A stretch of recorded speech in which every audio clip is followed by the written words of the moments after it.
Well, Arizona, can we start at the beginning, and can you tell us the story of what's happened in your life from the very start? Okay, what I can tell you is that before I started looking into my life, back in 1989, I was starting to have flashes of things, and my life was not what it seemed to be, which is why I started looking into it.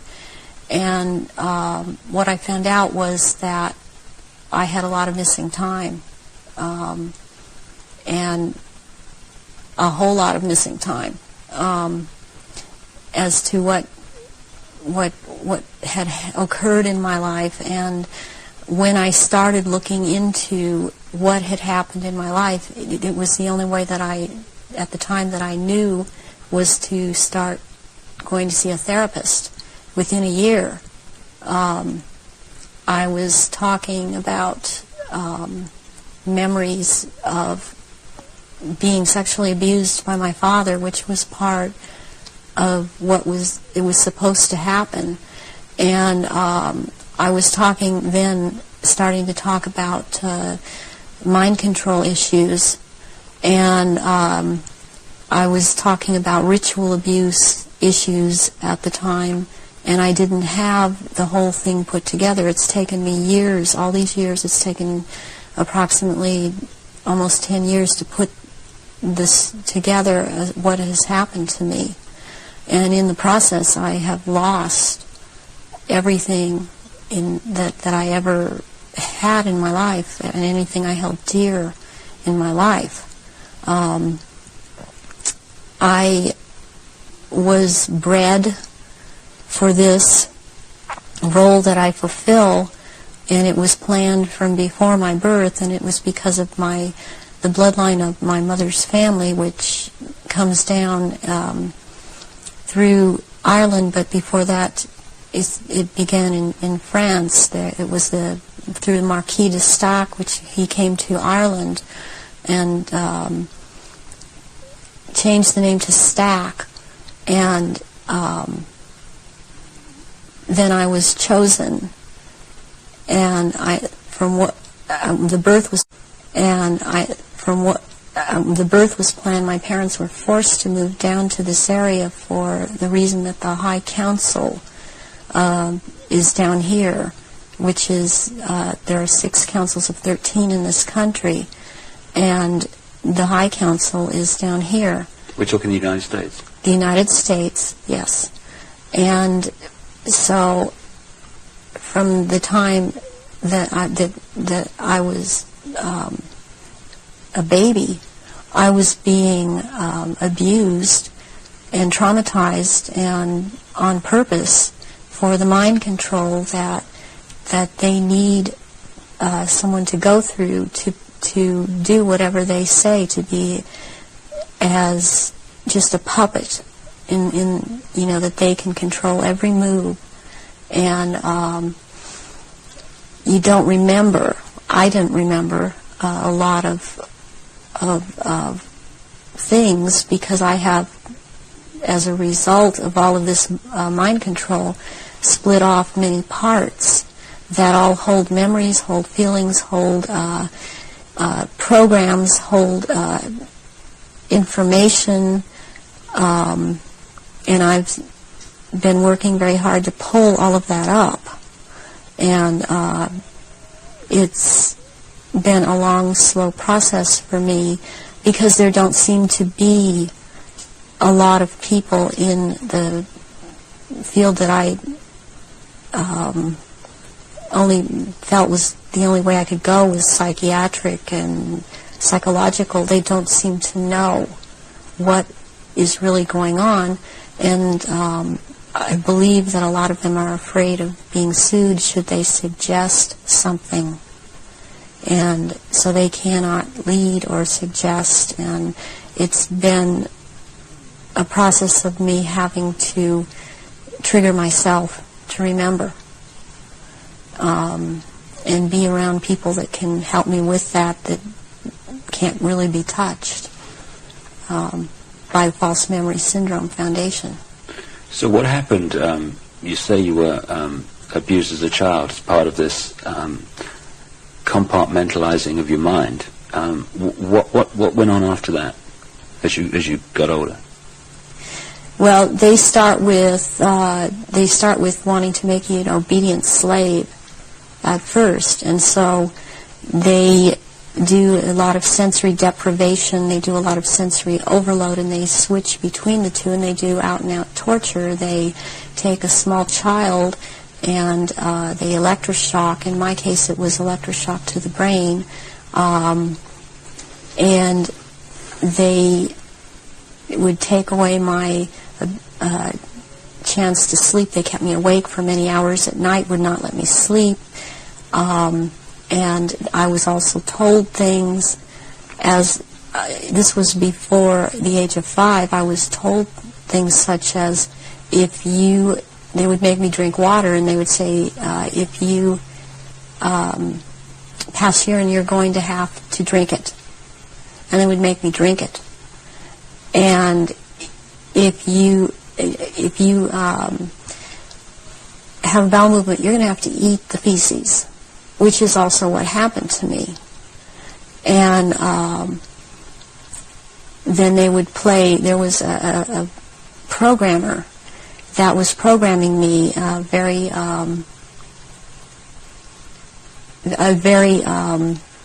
infamous person in history, who actually has been in this country, and he was known as Dr. Green.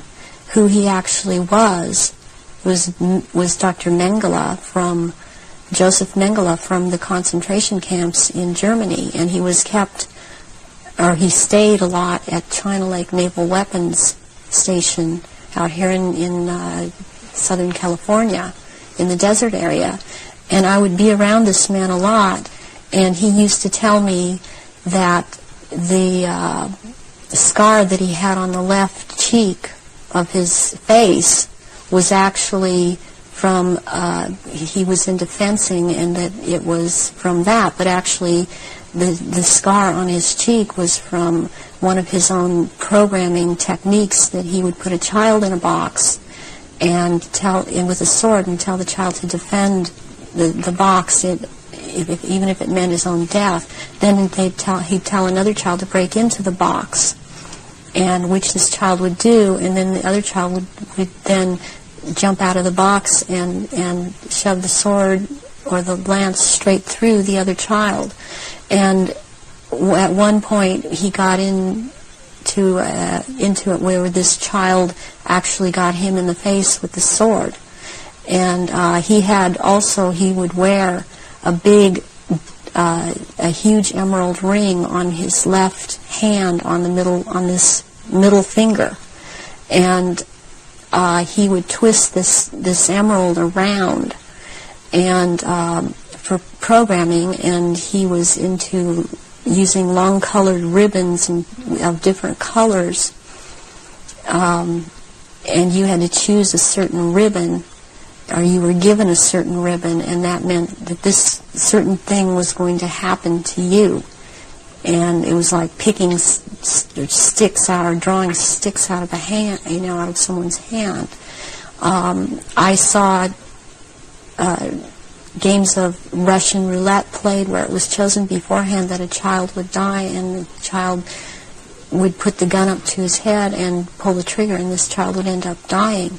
But it was meant to scare all of us, and keep us in terror, as there were many other children that were around me that went through the same thing. I have run into people from my childhood that have known me, and I've recognized their names, and even if they change their names and change their hair color, as I have done, they have recognized me, or I have recognized them, and I know their name. They know my name. There isn't any way for this to have happened. It's just beyond coincidence. And when you get older, I mean, they start taking, this programmer in particular, Mengele, would take me to rituals. I went to rituals with him all over this country and in Britain and in France, and it was known by intelligence agencies in this country that this man was here. They brought him here. Is that Project Paperclip you're talking about? Yeah. Through the OSS. And my family, or my so-called family, are all DID. They have not. They are very well programmed, and they have not sought help. They have not gone in and tried to figure out what's happened. They believe they've had this certain kind of life that they've had, and as far as they are concerned, I am crazy. And they have much different memories of what I have, and I was always told certain things by my parents that my sisters were never told. And biologically, I have to add at this point that my mother is my mother. I am not biologically related to my father. And this has to do with the bloodlines, and his was considered impure. And this is all about purity of the bloodline. And that is why I am involved in this. There are people that are involved in this that it is not so much because of bloodline, but they have the ability to dissociate and be used as slaves by these people. You say that you come from a certain bloodline, and there is this obsession with bloodlines that this Brotherhood Illuminati have. Why is that? Because what first started coming out was about the Aryans, and the purity of the blood.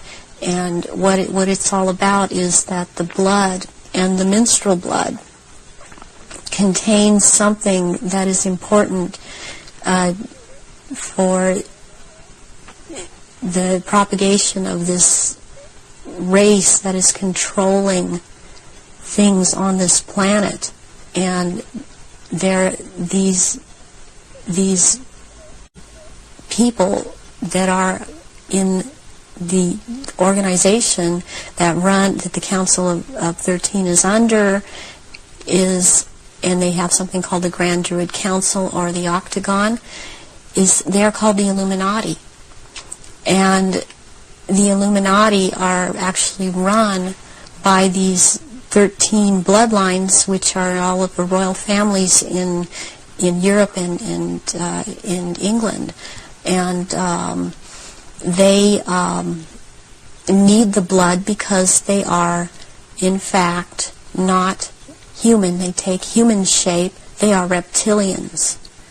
And they need the blood. The blood helps them maintain their reptilian shape, and it helps them maintain their sanity, and it helps them to live in this world because they are not from this world. Does that relate to what the Nazis call vril power and what the Hindus call the serpent power in the blood? Yes, the blood has something. It has something in it. It has secretions from the pituitary gland and from the pineal gland, and it has a very strong drug in it that they also, I mean, this is the one that keeps them from going crazy, and it's like heroin or like endorphins, and it's much stronger. But what they need is, for it to be secreted in the blood, is they need terrorization of their victims before they are killed for their blood, or if a young woman is beginning to menstruate, they need the menstrual blood and they have to terrorize them to get this to come out in the blood and be secreted in the blood. Is this the what other people have told me about, that at the point of great terror, like the point of sacrifice, there's an adrenaline that enters the bloodstream? Is this what they're looking for? Yes, that and this other element comes and secretes out through the blood. This all comes out through the blood at that time, and it's at that point they are actually staring into the eyes of the head of at some of these rituals, or at a reptilian. They are staring into the eyes of this person, and they're held. It's a hypnotic gaze these reptilians have, and it holds the victim in an absolute trance, in a trance of terror, and then they are killed at that moment as they are staring into their eyes. And not only do they can't hold their shape when this happens. The human shape. The human shape they cannot hold. They go back into reptilian shape as this is happening, because it's like an animalistic type of excitement of the kill. And they oftentimes they will just rip into the victim and eviscerate them and start eating the flesh of this person too. And the fat from the intestinal area is highly valued, as they use it on their skin. And they will drink the blood, and the blood is highly sought after, and it goes according also to rank within these creatures, as to who gets what when. And their sacrifices have increased in the last, it started increasing in the early 80s. The amount that they were doing is increased. And they use a lot of druidic holidays to do this, but they have other days too. They've mixed all of these satanic and what are called satanic holidays and druidic holidays, and in order to have these rituals, which ritual seems to be important to them, but they also use it in order to drink this blood. They seem to need more. Have you any idea why it's increased since the 80s? So there are changes going on in the earth. It seems they're not able to hold their shape like they once were able to, and people see them shapeshift more and more, and they need the blood to try and maintain it, to try and maintain their human form. I believe there's a time coming, because of what I've been told, when they are not going to bother having to hold that human shape as they had to before. And they want that time to come. It's almost upon us. So when you're talking about the fact that the veil is lifting on these reptilians so that people can see them far more easily and far more often, does this relate in any way to the fact that there is this desire to bring in this rigid structure, including microchipping and many other things, across the year 2000, which has become known as the New World Order? Is that coming in because it is known that the people are going to see what the game is, and there has to be control of the people at that time? Yes, it's very connected. I started talking about the New World Order back in 1990, and I was very psychologically and physically affected so much by what was coming out. I wasn't watching television. I was not aware that certain individuals in this country, George Bush, were talking about the New World Order. I was talking about it because that is what was coming out, and knowing that the first time that inside of myself that I'd heard it was in conjunction with the Nazis, and that came from Mengele. And I started realizing that there was something going on, and then it scared me. And I didn't really look into it for years, but I was being harassed constantly. I was being told.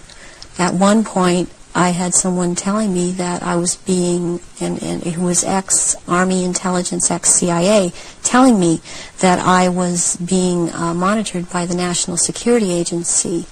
And I didn't have the whole story then, so I did not totally understand why this was happening. But yet I was being followed by cars or vans that said G12, G14, and in this last year, which has really been very hard, I've been followed by G41 vans, and I had to find out what those were, and that is naval intelligence. But this whole thing is going towards around the year 2000, and when they are going to establish themselves openly as a new world order, and it's headed toward that, and that's what everything is being prepared to, or prepared for. And I have actually got I've got a sleeping program right now to return, because I've left, but to return for that time, and it's called End Times Programming, or Janus Programming. And Janus relates back to Nimrod of Babylon. Yeah, there is a group that used to be in contact with me all the time, and they stopped trying simply because I didn't obey them. They would be in contact with me all the time. They're called Janus, which is also the two-headed Roman god of change, and their headquarters is in Brussels, Belgium, in the NATO building. And they are a group of psychiatrists and doctors who are into mind control, and they are one of the many groups involved with the Illuminati. And they would contact me and tell me, give me directions that I was to psychically kill this person, or psychically injure this person, or scare this person. They'd give me the location. And I started questioning this, and I had a contact who since has seemed to have disappeared because she couldn't get the funding, and I had called her about this group, and she's the one that was the ex-CIA, ex-Army intelligence person, and she knew about these people, and she said, yes, you're right, this is what is going on. In your experience, being brought up in this Illuminati environment, were you ever told anything about where these reptilians came from, and what is the history of it all? I was made to learn through Mothers of Darkness, which is a certain aspect of the organization, because that was an early part of my training, the history of what was the Illuminati on this planet. And what I learned was that the Aryans originally were from Mars, and the reptilians came to that planet they came from another place. They came to that planet. They came to rule, because they wanted to mix, so they said, with that race, and but they became the overlords. And the Martians or Aryans were seeking to escape from it, they went to the moon and then were there attacked. And they then went to Earth and established culture here on Earth approximately 6,000 years ago. And at that point in time, they were doing well, and they were mixing with the indigenous population of this earth. They were getting along with. And then about 4,000 years ago, the reptilians arrived here and again began to take over. And they instilled themselves in different places underground in the earth, and also this one part of them, the ruling part, took over and became involved in the politics and in the religion, and started controlling through these means at that point in time, and using the gods and deities that were believed in on this planet, started infiltrating into that and becoming that. And things started, blood rituals started happening. And since that time, that is the way that it has been. And presently, they claim to come from the Merovingian bloodline. They are all of there are 13 bloodlines in Europe that all of what are called royalty are developed from or come from. And they include the Aryans in this, and there's been a big push in this century.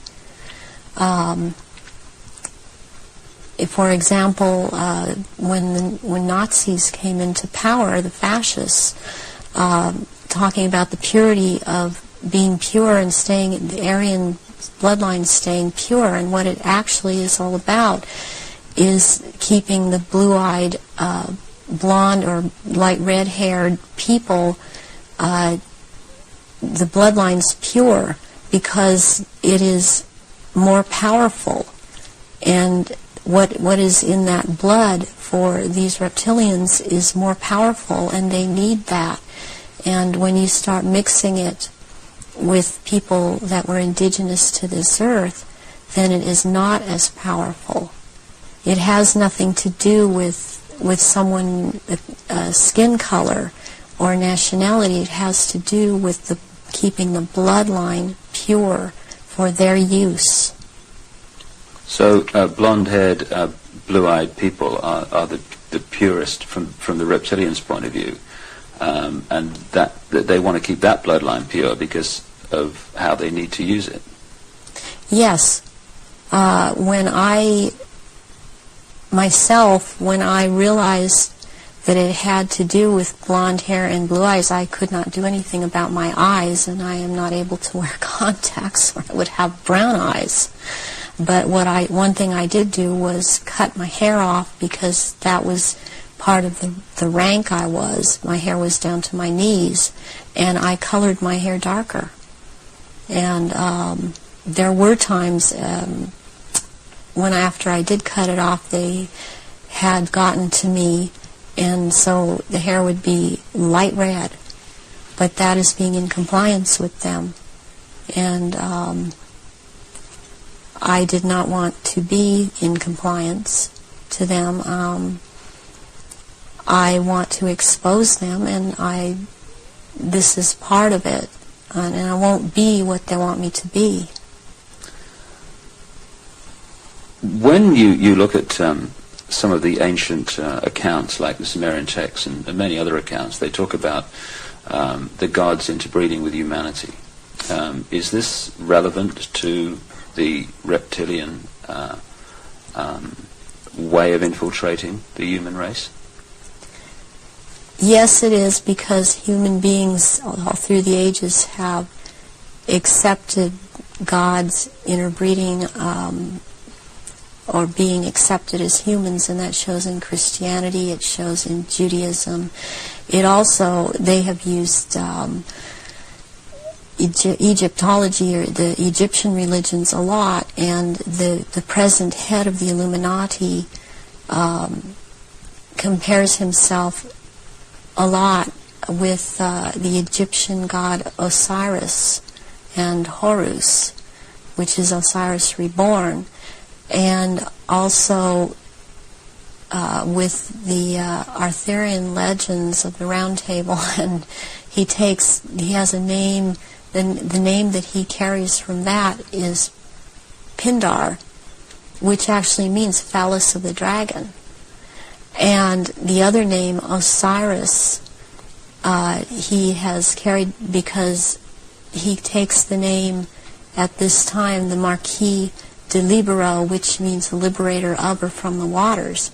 And the story of Osiris is that he was cut into 14 pieces and thrown into the River Nile, and the one piece, Isis found the pieces and put them back together again, and she could not find the 15th piece, which happened to be the phallus, so a gold phallus was made. And this is very important in this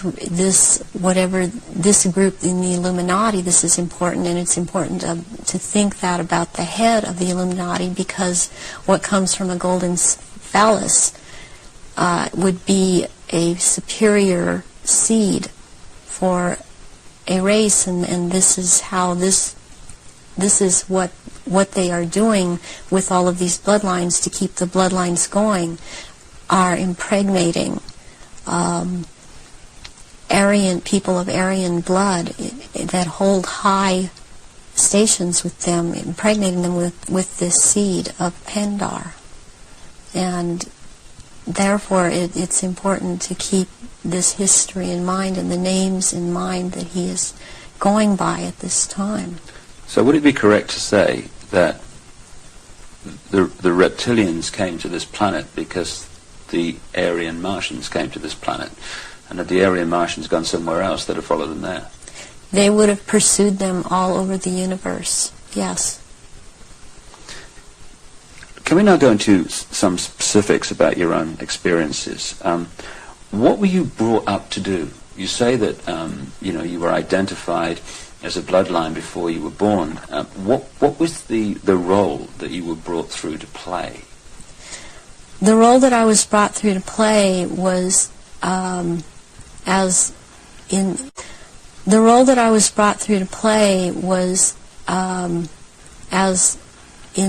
the Illuminati was as a goddess. Specifically, the address is Mother Goddess, Starfire, and the Starfire goes back to the blood in the menstrual blood. What is contained in that, and the address, the way that I was addressed was Mother Goddess. There are only 3 Mother Goddesses. There can only be 3 at a time on this planet, and there is a male equivalent of which there can be only 3 of them. Why mind control someone to conduct these rituals, like yourself? Why don't these reptilians just conduct their own rituals? They don't seem to have the psychic abilities, and they look for people that have that, and people in the bloodline that have that. And I've had that. I've had a tremendous amount of psychic ability, and so I was picked and bred from before birth, and this is also something that other survivors that have been in high positions have known about me and told me. What's the connection then between you having psychic abilities, those being recognized from the start, and you being brought through to conduct their major rituals? Well, it's kind of twofold. First of all, they needed the psychic abilities because they control or attempt to control events, because I would have the ability to foretell what was going to happen, and they needed the information to just try to control it to an outcome that was good for them. The second thing is that during the rituals, you had to have psychic ability. You have to be very powerful in that way to call out the old ones that are also reptilian, that come from another dimension. They actually they materialize from out of another dimension and are present at rituals, and they are so powerful, and their presence is there's such an evilness about them, and they want out of this other dimension, and they can't. They have to be called out by someone who has that power, and the reptilians don't have this power. That's very important. That they don't have this power to call out these old ones that have to do with them. And what is it that humans have that the reptilians don't have, that means they don't have the power to connect interdimensionally, and some humans do? We have the ability to foresee, to be able to become vibrationally higher, and see into those levels, go into those levels, and in fact, agencies use this. They call it remote viewing. Humans have the ability to go into the past, to go into the future, to go to other places, to astrally leave their body, astrally, and to see things that we've always had this ability, and it's like having the third eye, which they don't have. They don't have this ability. So during a ritual, these old ones are called out, and they are what Christianity would have called the demons. They are called out, and there is a circle that it has a hexagon in there, which is a powerful occultic symbol, and then there is a pentagram, and then there in the middle of that there is a triangle, and if you're the one calling them out, then you stand in the triangle so that you're not devoured or taken by these creatures that come out. That creates an energy field around you, which they can't penetrate. They can't penetrate it, and they cannot get outside the pentagram. And they want out. They're always demanding to be let out. And so you have to be very powerful to keep them in line and to make them go back when it is time for them to go back. Why do the reptilians want to manifest these quote demons at the rituals? It brings power to the rituals. It brings power to them. They are told things by these entities, and they are encouraged to go on with what they're doing, and knowledge is imparted to them through these entities.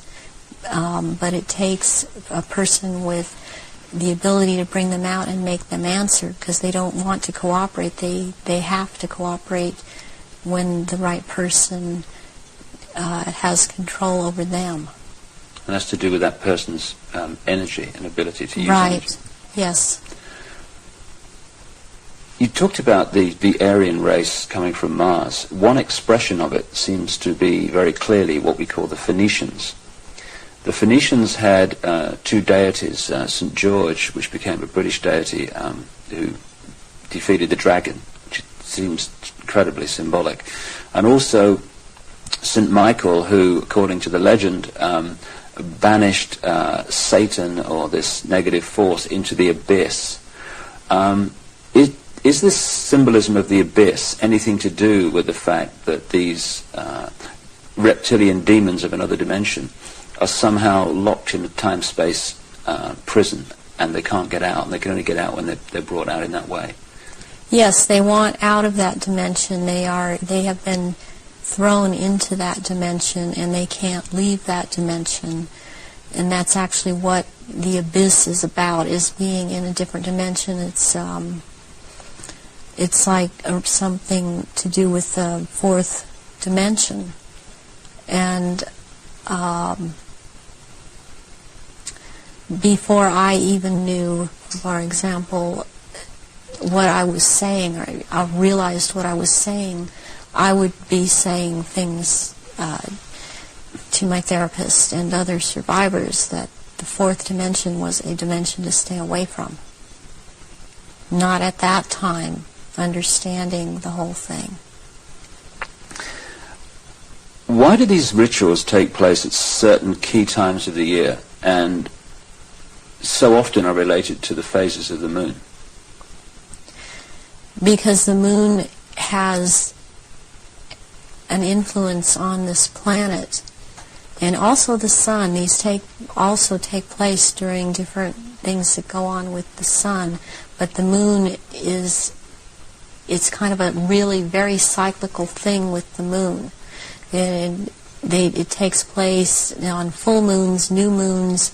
It has to do with the current religion, or what they're using, the Druid religion that they've taken and used. They still hold on to the Egyptology type of religion. They hold on to the Druidism, though, and they're currently calling themselves Druidic or Druid. And Druidism is tied in with the cycles of the moon, on which it has to do with planting, sowing, and harvesting. And there are so many days that they can use from this to their own purpose and their own end, that they bring it about. There's a lot of ritualization with Druidism, and they love ritualization. So take us through one of these rituals that you conducted at the highest level of this global brotherhood. What would happen? There were people that were bred from birth. They were bred to be ritual sacrifices. I have a problem with what they is said a lot today, especially by the False Memory Syndrome Foundation, that how could all of these people disappear? Or how could all these babies be born? I worked with a nurse midwife. We did home births, and it's very easy not to register a child when it's born. And then they have these children that they're kidnapping and bringing in from other countries, and no one misses them because these are third world countries. And children they have the most energy, the purest energy, they're the highest form of sacrifice. And they will terrorize these children and mind control these children. And in rituals, by the time they're brought into rituals, they may be drugged, or they may not be drugged, or they may be in an altered state because of the mind control. And they are used as actual blood sacrifices during these rituals, because of, again, reptilians needing their blood. And they will take various organs from the sacrifices, depending on what date the ritual may, what the ritual may be associated with on that date. But they will also slit the throat from the left ear to the right ear, and the blood will be gathered in a goblet, and it will be dispersed among the reptilians and dispersed among also after that among people that have been participating in these rituals and seem to have, even though they seem to be dissociated, mostly these people seem to be cognizant of what they are doing. Are these rituals rare? I mean, how many are there that, say, go on a year? I mean, we talking hundreds or thousands? There are things happening every month of the year. There is not a month in this 12-month system that something is not happening. And it's more than one. I mean, it's every full moon. It's, and then the very important rituals are the summer solstice and the winter solstice, and then there is the vernal equinox and the fall equinox. And there is Samhain, and there is Beltane, there is Imbolc in February, there is Lughnasadh, which is in the beginning of August. There's a whole week leading up to Beltane and also leading up to Samhain. It's called Grand Climax. So May the 1st is Beltane. May the 1st is Beltane. Halloween, particularly in America, has become like a mini Christmas, almost like a holiday of celebration with a trick and treat and all this other stuff. But what actually happens outside the public arena that night of Halloween and into November the 1st? Away from the public arena, there's a ritual that's taking place in 6 different locations in this country for all of the councils of 13 in the area that I'm in. It is the East Side Christian Church on 7th and Temple Street in Long Beach. And it is for the High Council of 13. And in this country on that night, it is a satanic ritual. It's actually, there are 3 nights in a row at that church. The first night is Halloween. What happens on the night of Halloween? That night is about the worship and homage to Satan. And that is what a lot of people in this country know the devil to be. This is about the devil, Satan. And Christianity talks constantly. I mean, I believe they created Christianity to be what it is. And so they also have created this Satan. And so they control in that way. And on that night there's a lot of bloodshed, and there are sacrifices made to Satan. There is a person who plays the part of this in this High Council that has to do with this High Council. He's not on the High Council, but he has to do with playing the part of Satan. He is a televangelist on TBN. He used to be, he filled in for a little while as a lead singer on Iron Butterfly many years ago, and he has long blonde hair. What's his name?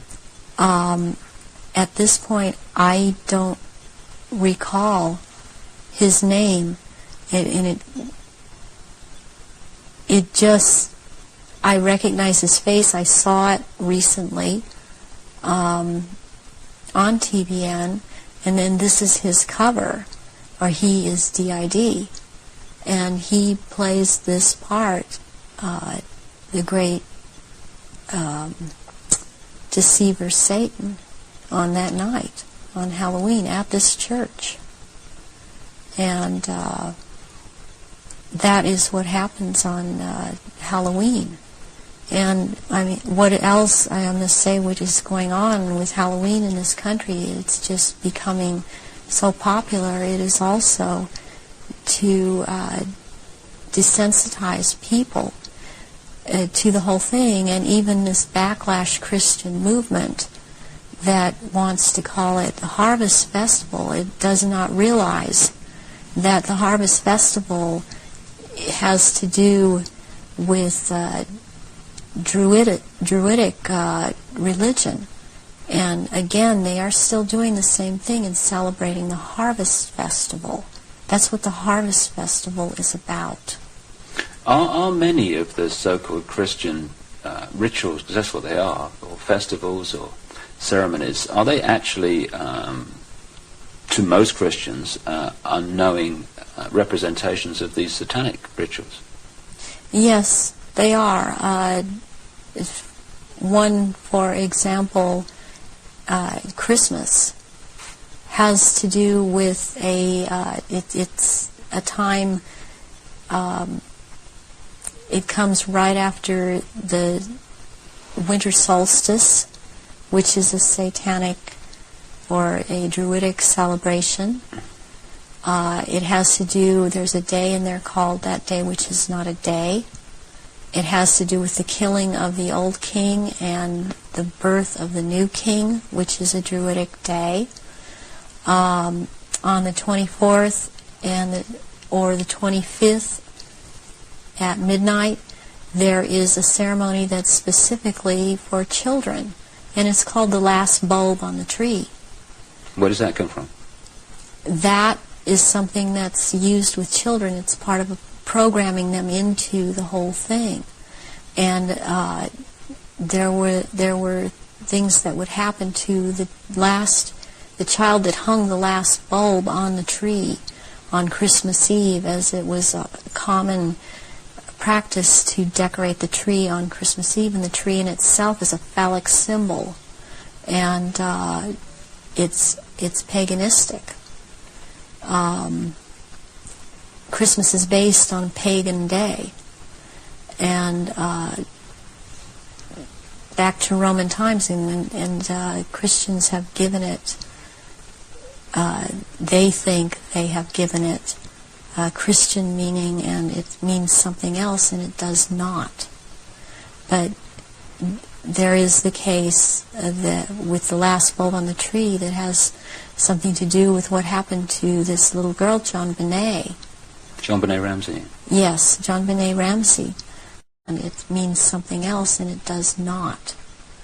But there is the case that with the last bulb on the tree that has something to do with what happened to this little girl, JonBenet. JonBenet Ramsey. Yes, JonBenet Ramsey. And this occurred on this night because of the day it has to do with, and the ceremony that it has to do with. And there were rituals done on that night to these little children. So that is totally tied into it. I have heard that JonBenet's name is relevant to the rituals. Do you know anything about that? John Day. John Day is a satanic deity, or Satan. John Day is a name for Satan. And that name is just closely tied in. It's so close, and I don't understand why it hasn't come out. And that I know of, it hasn't been talked about. But that is why she was killed on the day that she was killed, and her family, as far as I'm concerned, her family is involved in this, and that there's always a price to be involved in it. She was the price. This little girl lost her life. Can we talk about some of the famous names that people around the world would know who, in your experience, have taken part in these rituals that you've conducted? You say you've conducted them in Europe and the United States. Can we start with the United States? Yes. I have seen at rituals, I have seen George Bush. I have seen Madeleine Albright. I have seen Henry Kissinger. I have seen Ronald Reagan. And I have also, by the way, seen his wife, Nancy Reagan. I have seen Hillary Clinton before I knew she was Hillary Clinton. at the time at these rituals. She is involved.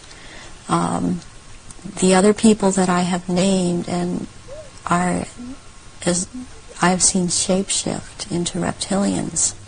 I have not seen Hillary Clinton actually shapeshift, but she is involved. I have seen the two sons when they were young, the two sons of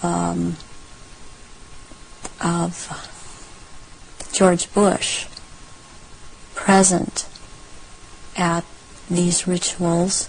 Are these the sons that have become governors? Yes. One is in Florida and one is in Texas. I have seen, did I mention J. Rockefeller? And he shapeshifts. I've seen George Deukmejian and Ronald Reagan again, having been governor in California. There have been people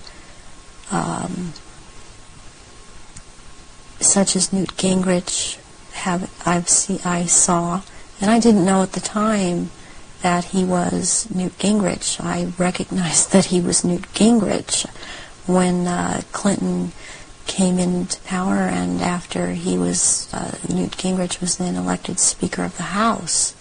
And I was horrified to realize that this man was also there.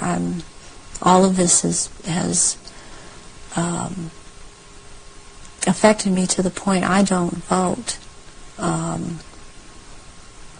All of these people seem to all be connected to the Illuminati, and I don't feel like being part of having anything to do with them. Presidents like Carter and Ford and Clinton. I've seen Ford there. Gerald Ford. Gerald Ford, yes. Are they all reptilian bloodlines? I haven't seen Carter shapeshift. You've seen him at rituals, have you? Yes. Gerald Ford, I have seen shapeshift. And Johnson, also. Lyndon Johnson. Lyndon Johnson. Also, Dr. Joseph Mengele, who took me around to these rituals a lot of the time, was also a shapeshifter. And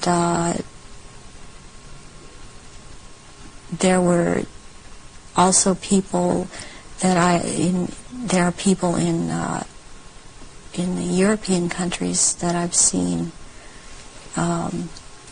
shapeshift and be involved. And this it doesn't surprise me any more than it does the people in this country doing it. Is just for some reason more shocking, and it cuts even deeper. Because I've seen the Queen Mother there, and I have seen the Queen there. I've seen Princess Margaret there. I've seen Charles there, and they shapeshift.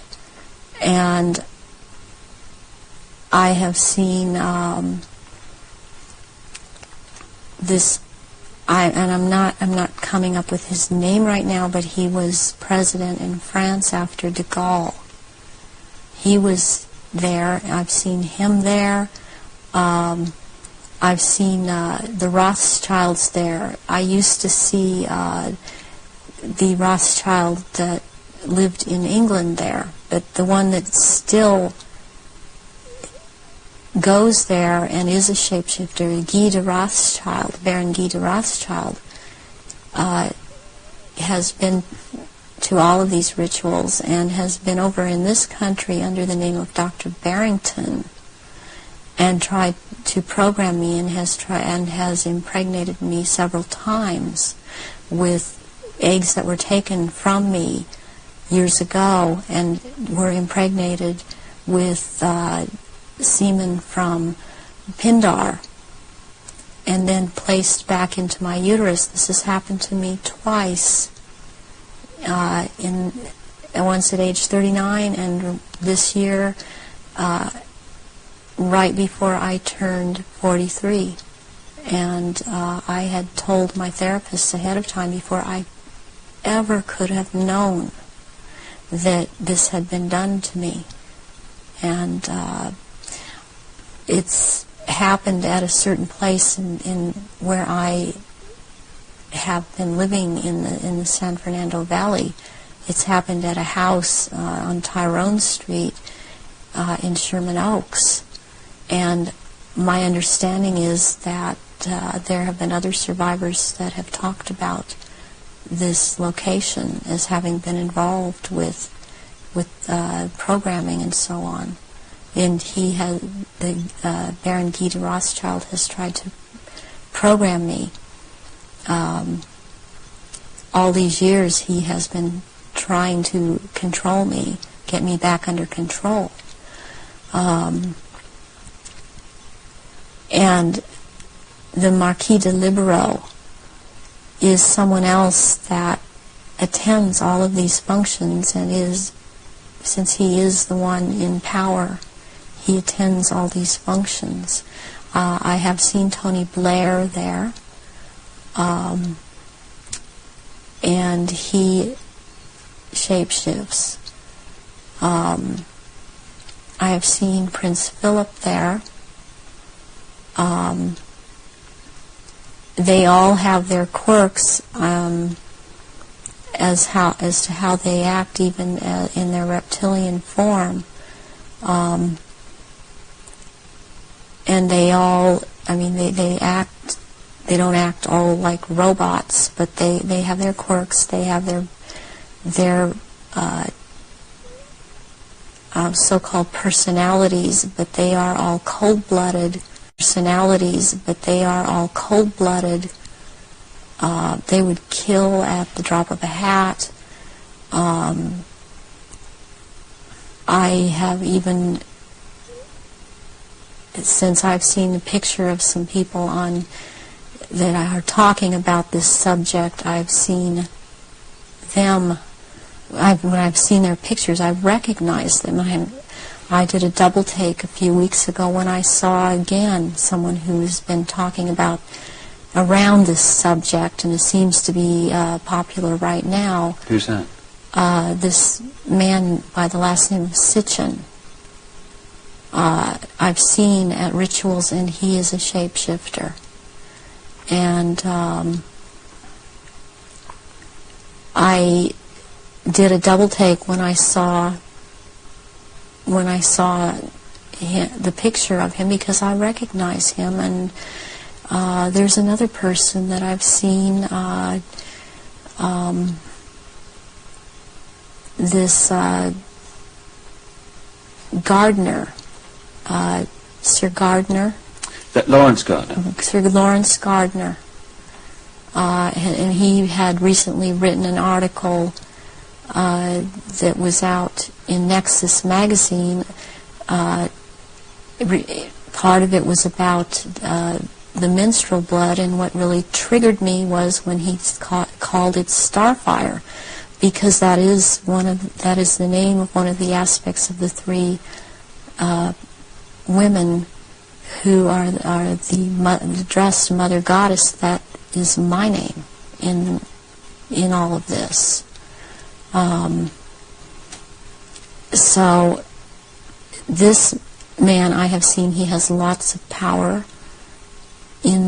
within this sect of reptilians, and he's someone that you would want to watch out for outside of this too, as is this Sitchin person. What do you remember about Zachariah Sitchin? Zacharias Sitchin was someone in the rituals or in attending the rituals, who was not a major player in as far as the rituals went, but was someone that others present did not make remarks at, or were very careful as to what they said around him. And he was talking about, he would be talking about doing away with people, persons that were in his way, or were putting out information that he didn't feel that he wanted put out. He is very much a disinformer, and that is his job, to disinform about what is going on with the Illuminati and with the reptilians. He actually warned me off from investigating the reptilians, interestingly. Where do the rituals take place that you've been involved in, involving the British royal family? Glamis Castle, Stonehenge, Balmoral Castle. I have reason to believe there's a church, and I think it may be Westminster Abbey, and there is a Mothers of Darkness castle or chateau in Brussels, Belgium. They've been there too, and also in France, the Marquis de Libero Pindar has a castle in the Alsace-Lorraine region of France, and I believe it's in the Alsace region that he uses, and there are certain rituals done at that castle down in the dungeon part of that castle, and there's an entrance down there to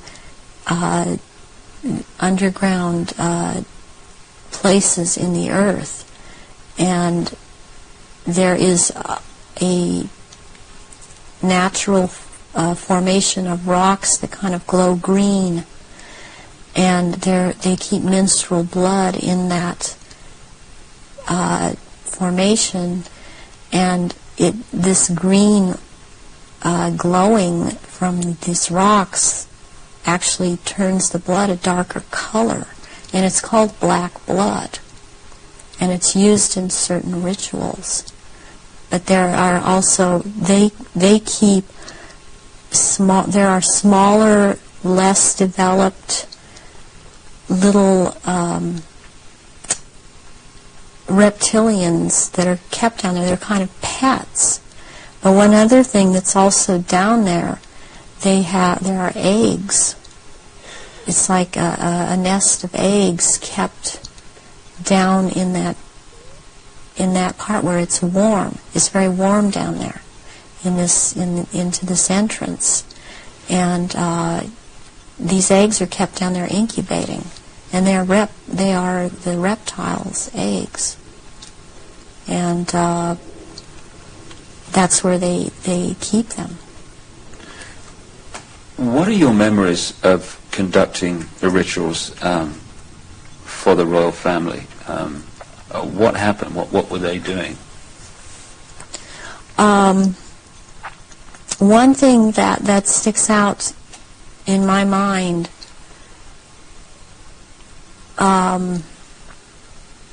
is that there was before. This was back in the late 70s. This was before Charles was married to Diana.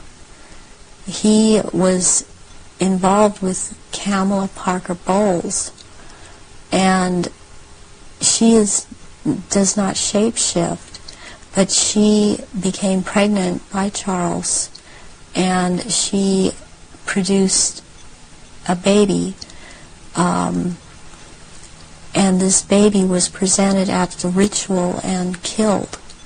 And that is the price, the firstborn between these two, and eventually these two will marry.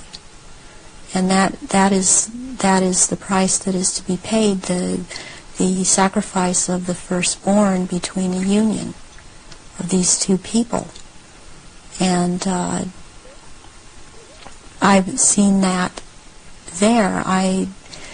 Something else that sticks out in my mind is that it was around the late 80s that I saw a very kind of dark man he was Arabic. It seemed to be Arabic or Egyptian, and I heard the name Fayed being mentioned, and the Queen Mother was there, and I called her the Black Queen. And she and he were talking very seriously and at some length about a subject. They were mentioning Diana, and they were mentioning his son, Dodi. And at the time, I didn't know who Dodi was. I knew who Diana was. I never saw her at any rituals. Where did this conversation take place? This took place at Balmoral Castle. And I heard them talking about a marriage between these two, and I thought at the time, well, she's married to Charles. How can there be a marriage where she's married to Charles? I didn't understand why the Queen Mother and this person that I now know to be Dodi Fayed's, because I heard Fayed, Muhammad al-Fayed, talking, and I'd seen them together at Muhammad al-Fayed talking, and I'd seen them together at I saw them at Balmoral Castle. I overheard the conversation at Balmoral, but I'd seen them also at Mothers of Darkness Chateau in Brussels, and they were talking about a union between Diana and his son Dodi back in the late 80s, and I did not understand at that time, because I understood Diana to be married to Charles. I knew that she was married to Charles, and they had 2 children, and they were about to have another. And the Queen Mother, all I could pick up was that for some reason that there was a malevolence towards Diana. And Diana I had never seen at a ritual. I wondered what she knew about all of this. What have you seen the royal family do, the Queen Mother, and the other people you've seen in the rituals? What have you seen them do? I've seen all of them drink human blood and consume human flesh, and they have their own goblets in which they have blood, and these goblets are encrusted with jewels, and they also have their own daggers, and that the dagger goes into the goblet, and they stir the blood around with it, and it's also a what it is, it's a symbol of the phallus going into the vagina when they're doing this. And I've seen them do this, and some of them have even, like the Queen Mother I saw with, she had her own little, it would, like almost, it's between a very elaborate ornate chair or a throne kind of thing brought in for her to sit. And because before these rituals actually start, there is a kind of people move around the room and talk, or recognize one another. It's a formal kind of a ritualistic setup, the way they talk and the way they introduce each other. It's like a court. What are they wearing? They're wearing robes. They're not wearing anything underneath the robes, and the robes are very ornate. They all have, the one thing in common they have is they have a red color like blood, and some of them have purple, and they have gold kinds of lines running through them. They have the Merovingian symbol of France, the fleur-de-lis, and there are jewels that are sewn in at certain points on these robes, and they wear these robes, but they don't wear anything underneath the robes, because what is going to happen, what the rituals are all about, they're going to shape-shift, and they can't have anything on under the robes. And there are orgy kind of things that go on at the rituals also. And involving the royal family of Britain? Yes, involving the royal family of Britain, and the sacrifice and the eating of, consuming the sacrifice, and they are involved in that. You've seen them do that? Yes, I have seen them do that. People in Britain, listening to what you're saying, would obviously be staggered, I guess anywhere in the world, but what would stagger them mostly is, in Britain, the Queen Mother has an image of being the nation's grandmother. The nice old lady, and good old Queen Mum, what a lovely lady. What's your experience of the Queen Mother?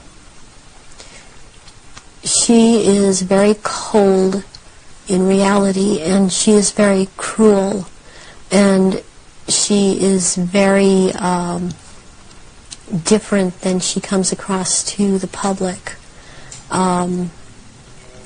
She's cold-blooded.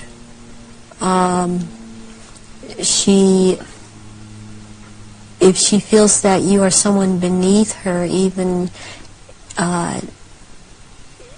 in the Illuminati, that you're at her equal or your station is above her, she will not speak to you, she will not recognize you. She obviously, from what I see, enjoys consuming human flesh. It's sickening. The one person that she seems to be afraid of is Pindar. People would also look at the Queen Mother's elderly, frail stature and find it very difficult to see her taking part in rituals and doing anything, if you like, active.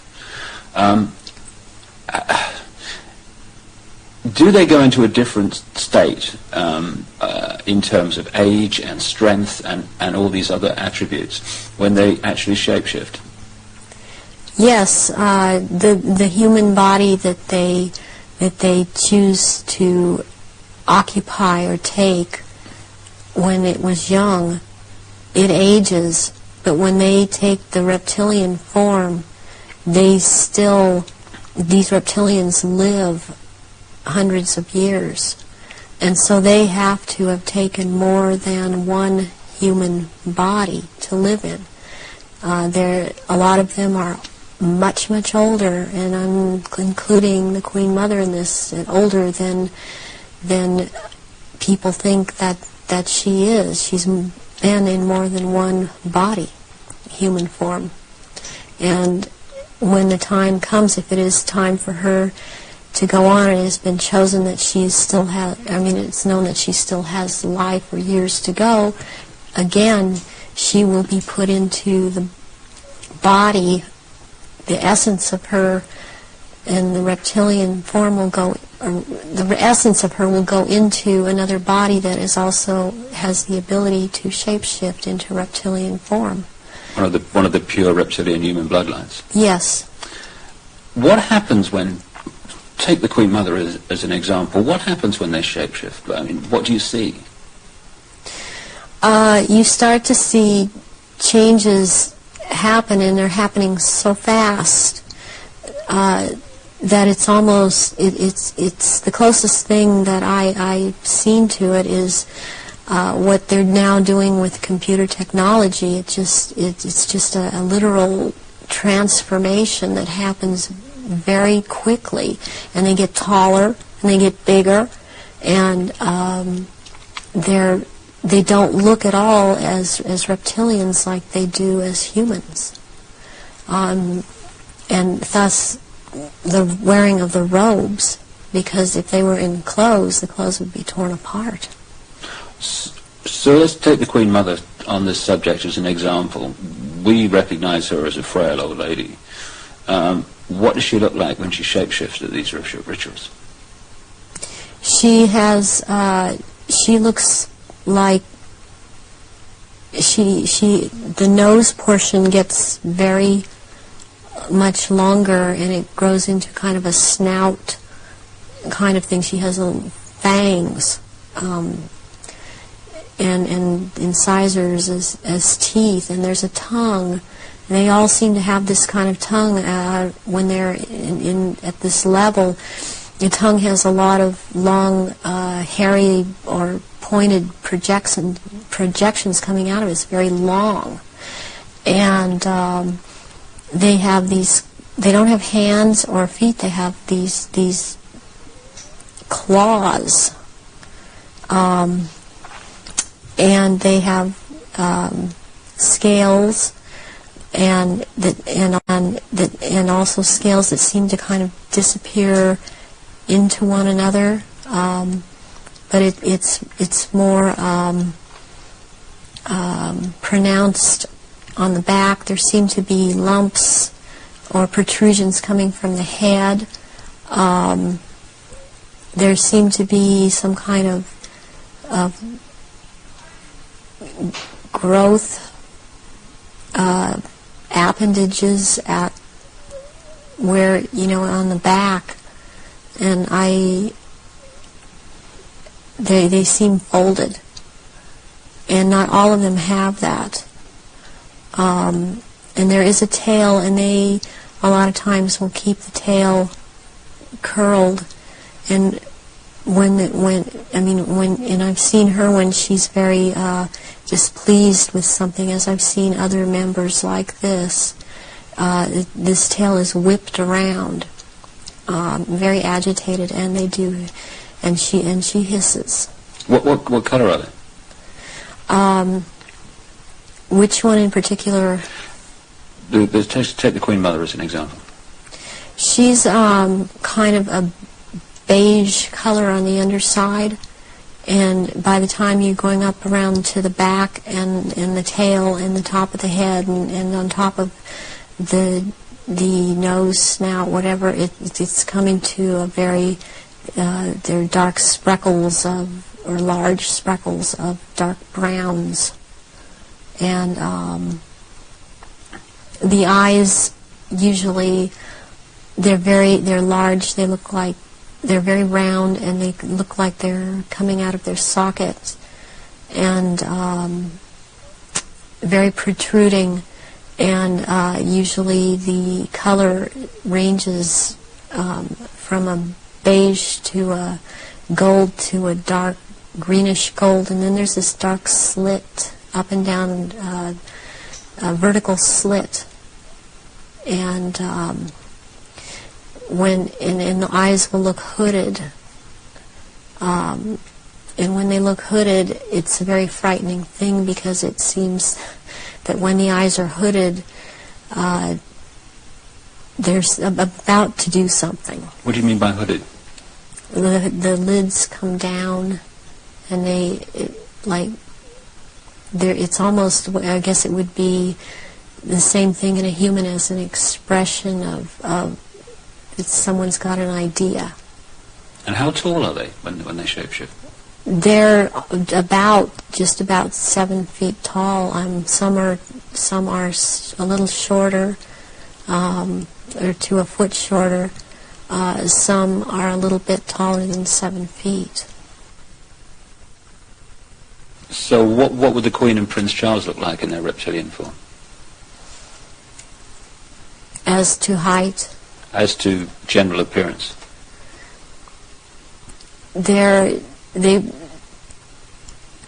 Charles resembles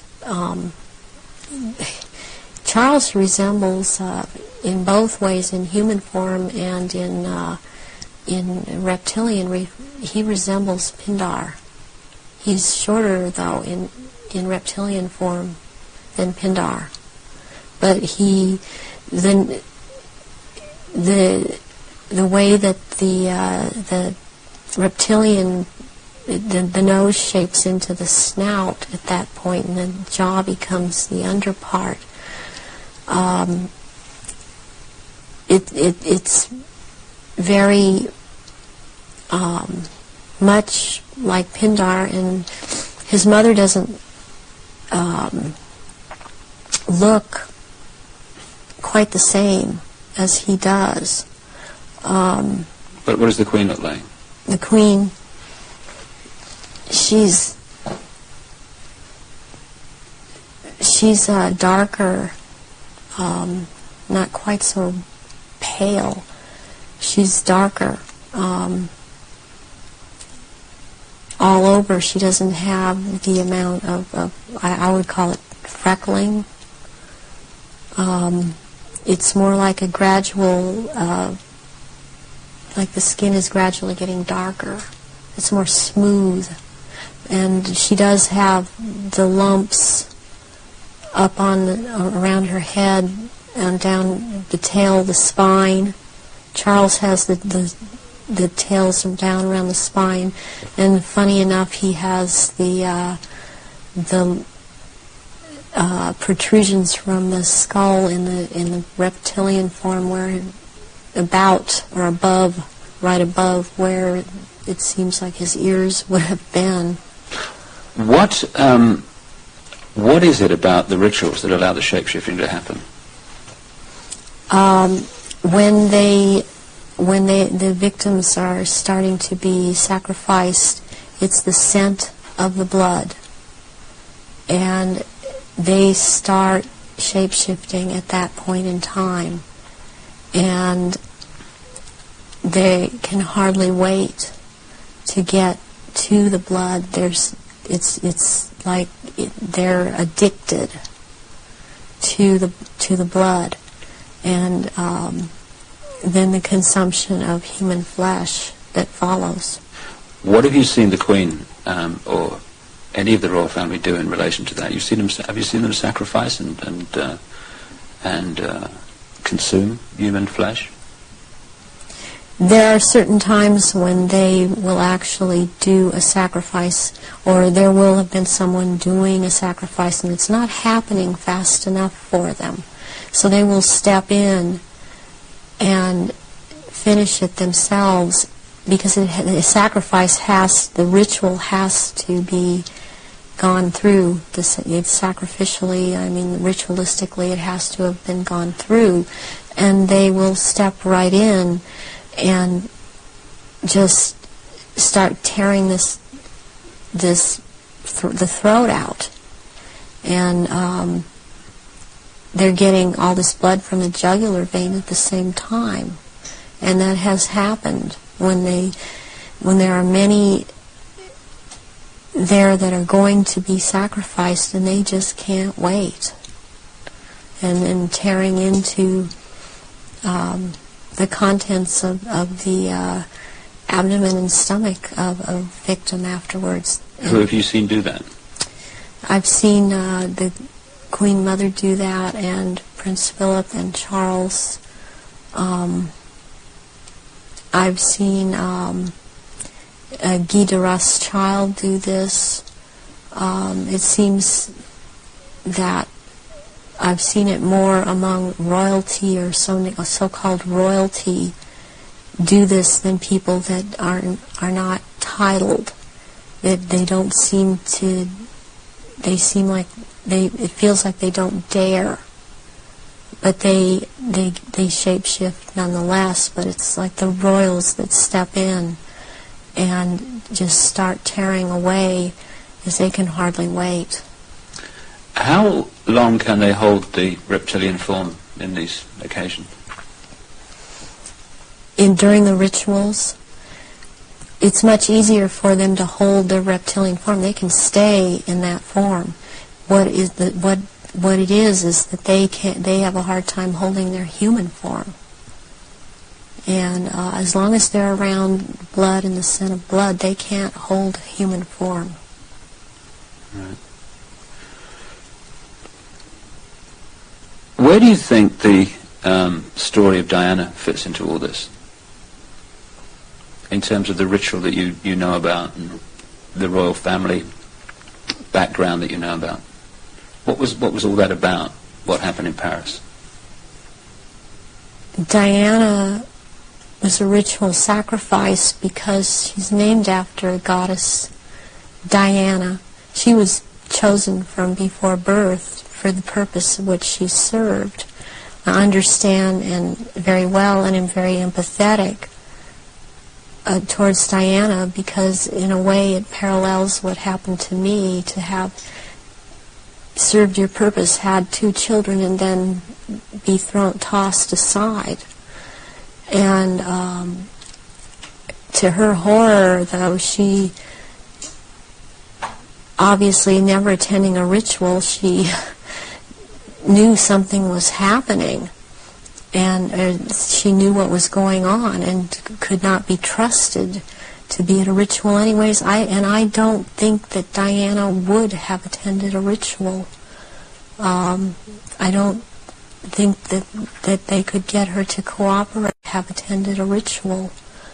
I don't think that they could get her to cooperate in this because she actually saw for herself that this was going on after she married Charles.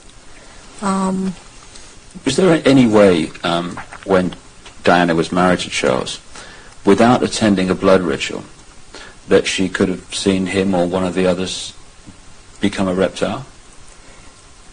They have a tendency when they're asleep to shapeshift, and they have to consciously hold their form, and when they're asleep they have a tendency to not hold human form and to shapeshift into reptilians. And there could be other things that happen. I'm thinking about the times that Diana would have gone through a menstrual period. Well, that would have also really triggered some of these people in the royal family that are reptilian around her to want to shapeshift, or any woman, any human woman in that household that would be having a period, that scent of blood would tend to cause a momentary shapeshift. What was the whole, what appears to be a ceremony surrounding her assassination? What was that about? The rumours that she was pregnant, the Egyptian deified, and the place where it all happened, which is an ancient sacrificial site to the goddess Diana. How does all that fit together in the rituals that you know about? Okay, the crone aspect of the goddess is Hecate, and the day of Hecate is on August 13th. And what is very prevalent in this with the Illuminati and what they've done with the Druidism and other in Egypt, the Egyptian religions, is they like to mirror the numbers. And so as like, for example, with the goddess Isis, her number is 18. When you mirror it, it's 81, and that is the number of the sister of Isis, Nephthys. And Nephthys was considered the evil sister to Isis. With Hecate, what I think happened here is that she was sacrificed, and it was a very important sacrifice because 3 people died, and it was a picture of the triad of Isis, Osiris, and Horus to them. Horus being the unborn child of Dodi Fayed that Diana carried, and was 3 months old, which is another very important fact, a number that's important to them, to be 3 months old. Sacrificial babies are taken in utero at 3, 5, and 7 months. And when I heard about this was a deal that I understood now had gone down. And she had to die in that tunnel because that tunnel's a passageway for Diana, the goddess. And she died at the 13th pillar again because of Hecate. And she died on the 31st because it's the mirror image of 13. And my understanding of what I get inside of me, and because I was told by Baron Guy de Rothschild last beginning of February when he was in this country, and he was there to try and reprogram me again and impregnate me, was that he was in the tunnel that night. He had to be there because not only was it a ritual death of Diana, this was also about taking her soul, and he was taking the soul of Diana, which no one else there could do. Whoever was present there could not do it. He could do it, and he was in France. This is the hypnotic stare you talk about. Yes, and drawing in the breath. And he had to be there to do this ritual killing, this ritual murder. This would mean that the ambulance team and a doctor that arrived within a minute of the crash coming the other way must have been in on this whole deal, or at least the people in charge of the ambulance team. From your experience of the kind of people involved in this Illuminati satanic network, do you think that's possible, that they could set that up? Yes, I do. I've seen a lot of things set up that if you did not know, if you weren't in on the so-called inner circle, or know what the Illuminati can do, because they depend on people not believing they're really there, you would not, you would have a hard time believing it. That this has been such a secretive group and worked in such insidious ways to infiltrate and control. And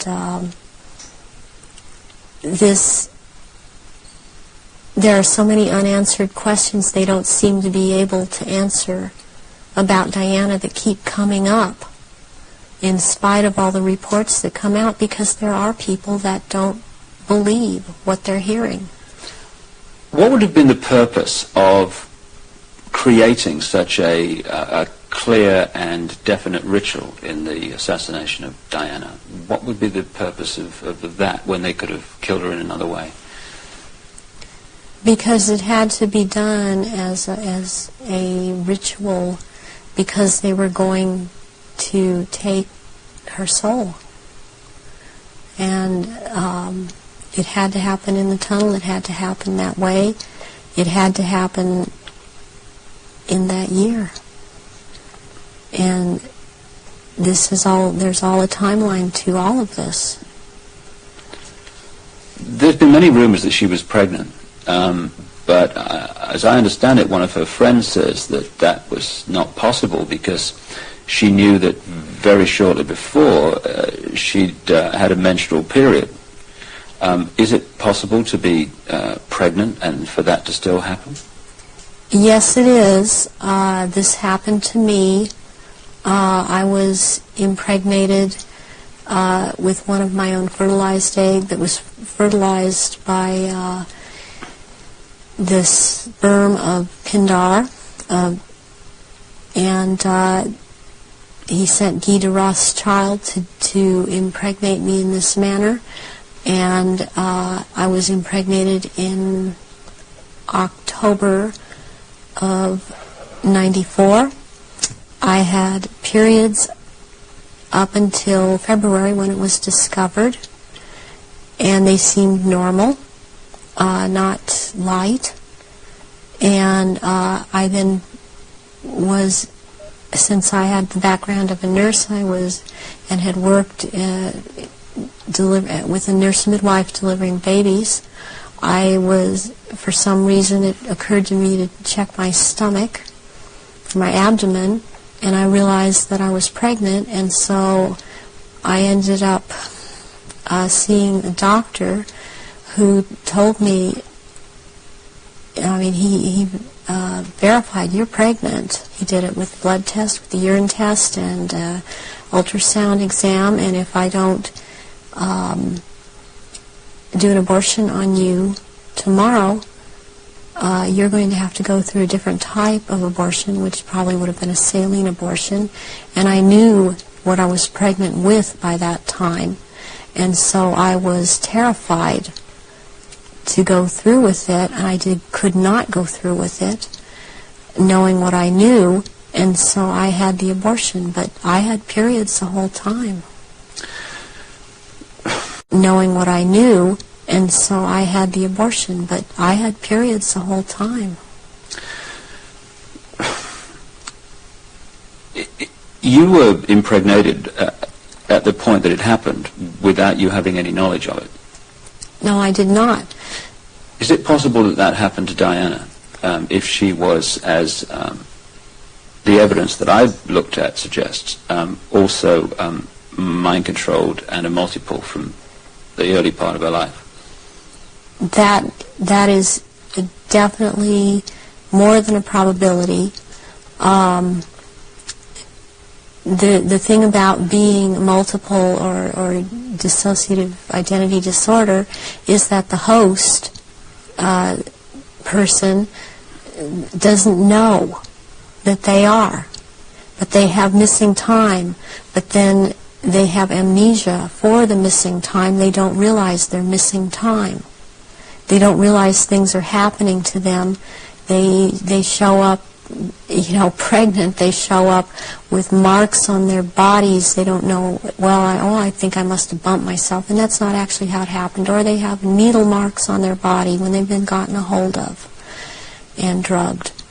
And it's only when they start to realize something's not right and they try and make a timeline and try and account for their time, they realize there's so much they can't account for that they simply took for granted. Oh, I was out shopping, or I was at this person's house, or I was over there. Then they realize they don't have a timeline for any of these things.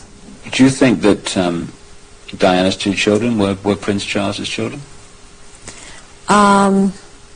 I do not believe that William is, I've heard that he was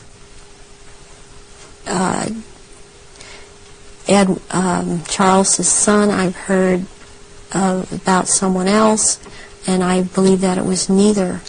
I believe that this child of Prince William is the son of Pindar, and she was impregnated, and she did not realize that. When you look at the ritual nature of all that, you've got Osiris, it would seem, symbolized by dirty fire. You've got Isis, symbolized by Diana. Presumably the baby, quite obviously, symbolizes Horus in Egyptian legend and ritual. Why create that in a tunnel in Paris at that time? What was it designed to do, to symbolize or whatever? It's to symbolize, it's part of symbolizing getting the world ready to recognize the Horus that is about to come upon us in the year 2000, as the year 2000 is the age of Horus and Osiris reborn. And there's a sacrifice involved. And the sacrifice is the mother, and the sacrifice is this child. And yet it involves another child who yet lives by the same mother. And you're talking about William? Yes, I am talking about William. What would have happened to Diana in your experience of the ritual, and what would have happened to the unborn child after the events in the tunnel in Paris? That Diana left the tunnel dead.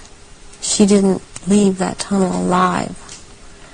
That ritual, she had to die in that tunnel, and they had to take her soul in that tunnel, and they had to take the soul or developing essence of the unborn child, and in the hospital it follows logically, according to what I know about what they do, that they would have taken the uterus and the fetus from Diana, that would have been taken, and as a ritual that would have been taken, and they would have removed other body parts. And done what? Distributed them for high Illuminati members to consume, because this is a ritual sacrifice. Some strange things happened after that. Strange things happened all the way through it.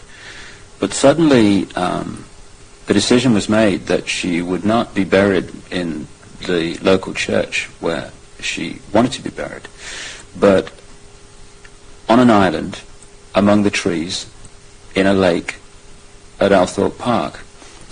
And Earl Spencer, her brother, claims through a dream he was inspired to put 4 black swans on the lake.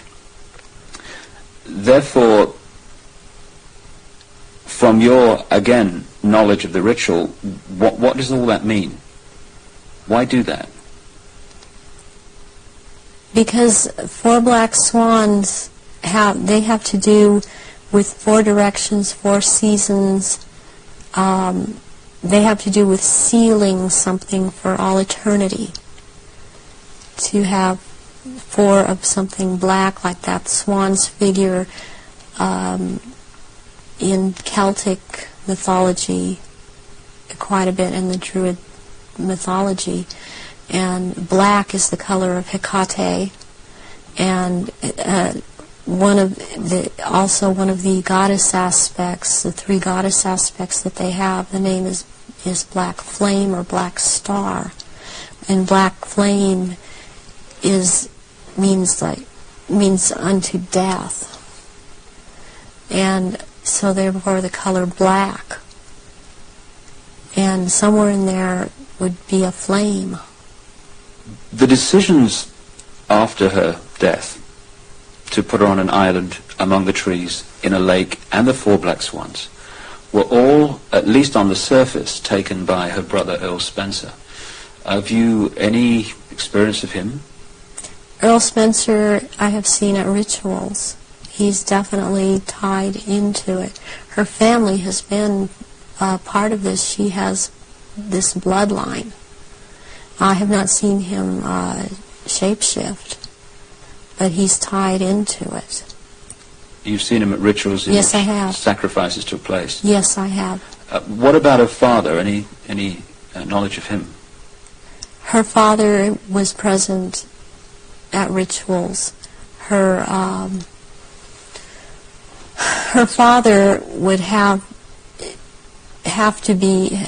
been involved way before Diana was born. For her to have been involved and watch her actions after she was married, cutting herself, being anorexic, being bulimic, just these are so indicative of someone who has been involved in mind control, has been hurt, and has been forced to follow mind programming. That this would have started when she was a little child, and her father would have been involved. So if they got her into this mind control stream from birth, presumably they would have been able to shape events right from that point to the 13th pillar. Yes. Yeah, they would have. When somebody becomes what we call multiple personality disorder or dissociative identity disorder, there are many programs that are induced, that can be induced at any point. I mean, you've got the machinery in place when they're a very small child, and as they're grown, they can install programs at any point and have different parts hold these programs, and they can be made to do just about anything. They're taught things such as red light is a green light, go through the light. They drive faster than they realize they're driving.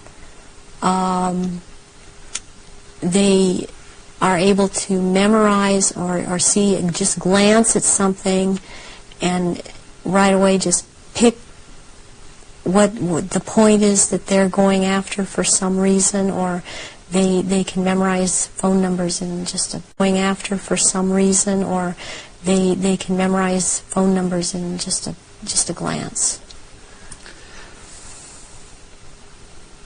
The car hit the 13th pillar, driven by Henri Paul, who was missing for 3 hours that night, a man who's been connected to both British and French intelligence. Given the obsession with the number 13, it seems beyond coincidence that with all those pillars in the tunnel, it hit the 13th. Is it possible to mind control someone like Henri Paul so that at speed they could pick out the 13th pillar? Yes. Yes, it is.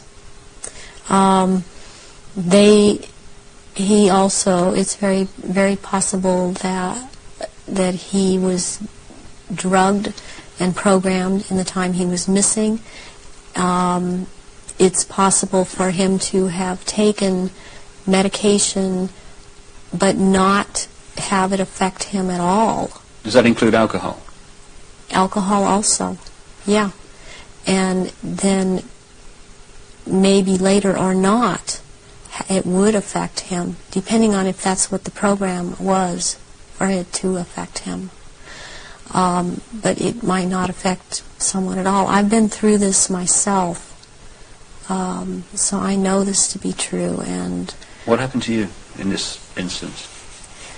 It was a very bad time in my life. The one time in particular I'm speaking of, where my then husband told me that he wanted a divorce, and I took approximately 8 I don't remember what the dosage was, but 8 Xanax pills in front of him. And I drove from where I lived in Orange County to the Norwalk area and went to see my therapist, who was holding some groups in this area. And I did not feel the effects of the pills at all when I drove to see him. I did not feel the effects of the pills at all when I left there an hour and a half later. And I had no car accidents. I was not stopped. My driving skills were very good. And I've seen this happen with other people that have had the mind control programming and this DID, and you just swallow up medication and one part holds on to it and it does not affect the body. So if you're in a compartment that is not connected to taking the pills, you're not affected by it. But if you were put into that compartment that took the pills, if you like, you would be affected by them. Yes, and you can also have, what they can do with you is have a whole bunch of alters or parts lined up that, okay, you will be out from this point to this point, and then you, this next part, will be out at this, from this point to this point. They can keep going like that. It can be a very complicated, long thing, but they can line them up that way. That's the way the programming goes. Do you think this could explain the apparent mystery of a alcohol reading of Henri Paul that was equivalent to 8 Scottish on an empty stomach, while the video evidence of the Ritz Hotel security cameras is that this was not a man in the minutes before he drove Diana into the tunnel that was in any way at that level of drunkenness? Yes, that can very well explain it. With this kind of mind control programming that they do, once you go into that mode that they want you in, you can be hurt and in a lot of pain, or you can be drugged to the gills, or have drunk too much, and you appear to be in no pain at all, appear to be perfectly with it, and you don't feel it. You feel all right. People would find it difficult, just coming from their own experience and observation, that someone could drive a car into a tunnel at considerable speed and pick out among 30-odd the 13th pillar. How is that possible to program someone to do that? Because that someone has been taught and programmed and taught and programmed and taught for quite a while how to do this at a very fast speed. The mind works very fast, and if they have the mind and body connected the right way, they can drive. This person would have been able to drive into the 13th pillar at a fast speed. Would that have been happening on a conscious level, or would the subconscious have been pulling the strings? This would be on a subconscious level, and the person would not be aware themselves of what they were doing. In those crucial minutes before Henri Paul got in the car and drove away, would someone have had to have given him the trigger to access and activate the programming then? Or could he have been in some way pre-programmed to be triggered at that time? And if so, what would that be? Well, he was probably programmed to do all of this at a trigger signal. And so what happened is that somebody triggered him with a preset signal that he was told, when you are given this signal, you will act out. But the program was already set to go off when the trigger, when he saw the trigger. What form could this trigger have taken? It could have been a hand signal. It could have been a certain type of handshake. It could have been a color that he saw that was flashed in front of his face. It could have been a certain person doing a hand signal. It's most likely that there was a person present that he was to react to when this person said something or signaled him in some way. Given the extent of your programming from birth, how was it possible for you to break out of it, as you appear to have done now?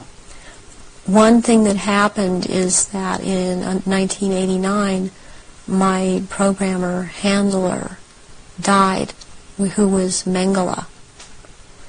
And he was in this country so much, and I was around him so much, and he had a lot of control over me.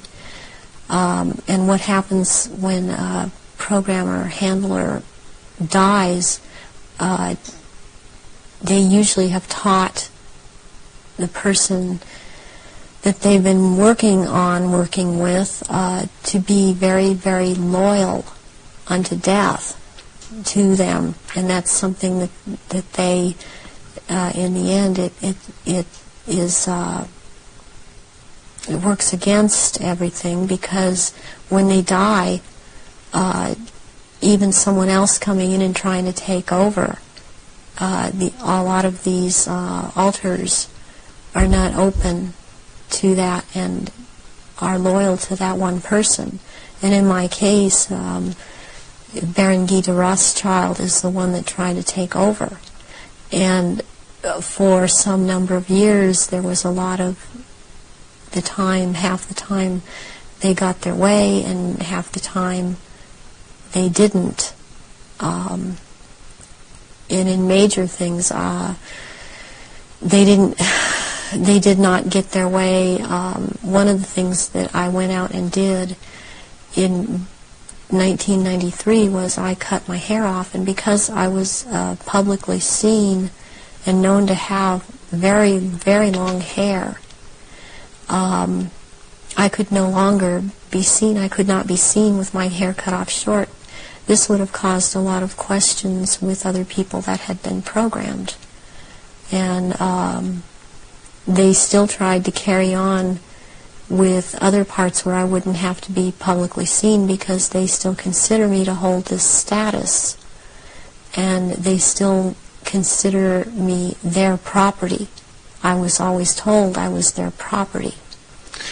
One question that people would ask is, given all that you know, why don't they just take you out? They still have plans for me, and this was told, who has spoken with Baron Guy de Rothschild, that they have plans for me, and they plan to try to have me back because of the psychic abilities, and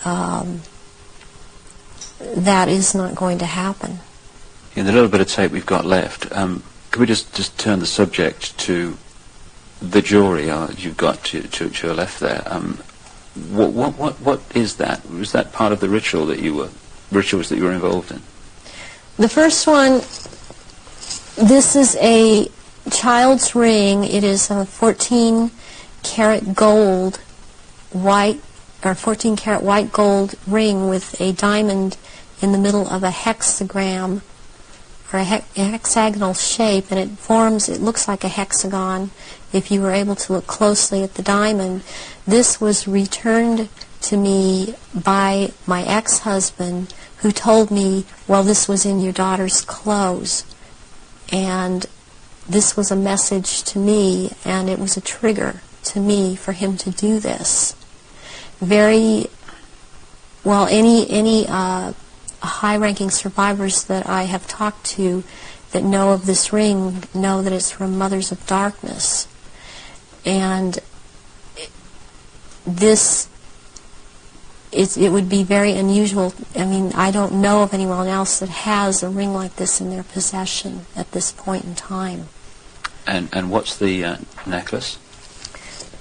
The necklace here is made out of copper, and it's very Egyptian, and it was given to me when I turned 19, and that's an important age because you really start at the position I was at, having these psychic powers in full effect and being allowed to do this in full effect during rituals, and this was worn during certain rituals. Why copper, and why have it at all? Copper is a transmitter. Copper has always been used in the occult. It has a specific meaning. The meaning it has is because I had a triad of altars that were very active in a lot of rituals, and the triad was Isis, Osiris, and Horus. And Isis was the part that drew down the moon. And Osiris performed the rituals, and Horus was what was born of performing those rituals. Just in the literally 3 minutes we got left, or 3 or 4 minutes, I know it's difficult, but I want people to understand the nature of what's going on to so many people today. What sort of things were done to you as part of your traumatization as a child and later? I was electroshocked to the extent that my parents were told when I was in first grade that my IQ was 70 and that I was retarded, and they said I would be retarded. I always had trouble in school when I was in school because I missed so much school. My school records are missing. They've just disappeared. I have medical records that are missing. My birth certificate appears to have been tampered with. I have had my eyelids taped open, and so I couldn't shut my eyes. I have been electroshocked. I've been put into a narcoleptic sleep and had earphones placed over my ears and had messages repeated and repeated for days. I've had drugs injected into my body so that my nerves were just like on fire, and then they would just touch me. Since I wasn't allowed to have marks on my body, they couldn't use a cattle prod on me, but they do use cattle prods on people in torturing them, and they do use electrical stimulation to the genitals and also on the teeth. And they like to inject between the toes and under the fingernails and up in the gums. I've also had some kind of scarring done up through the roof of my mouth all the way up to the brain stem back here that gives me a photographic memory. And I have calcium blocks around the pineal gland that seem to be perfectly spaced and even, and it's very, very curious. The doctors can't seem to come up with a reason for that. I have been programmed to be anorexic, to be bulimic.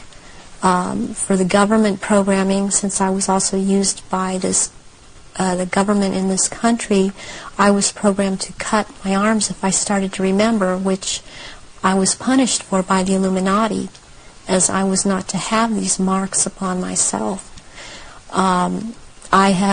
I was made to eat my own feces as a little child. I was made to drink my own urine. I was not allowed to go to the bathroom. I was placed in a sensory deprivation tank.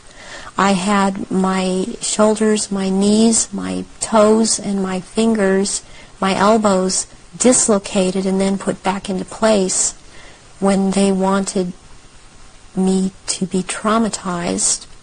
I've repeatedly had phone calls of tones coming over my phone, and tones that you can't make by pressing telephone buttons, tones that sound like sonar sounds from a submarine, tones that sound like they were made by some type of instrument.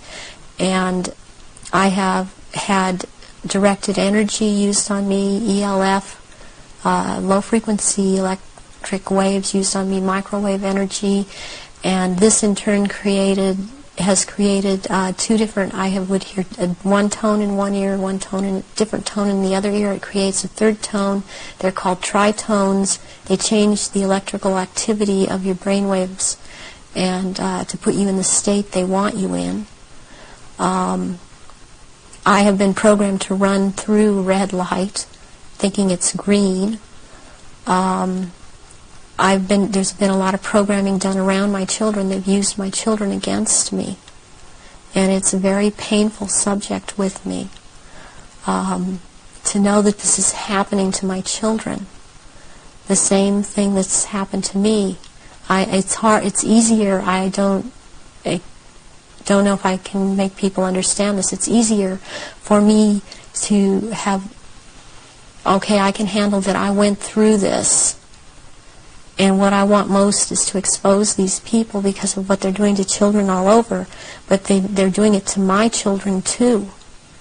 And my daughter believes I've abandoned her. My son believes I abandoned him. And they don't have hope when they're children. They don't have hope when their mother's taken away from them and they're told that their mother just left them. So this is a cycle that goes on with thousands and thousands of survivors, not just myself. And this is how they perpetuate it if there is a parent that's protective that believes and has found out this is happening.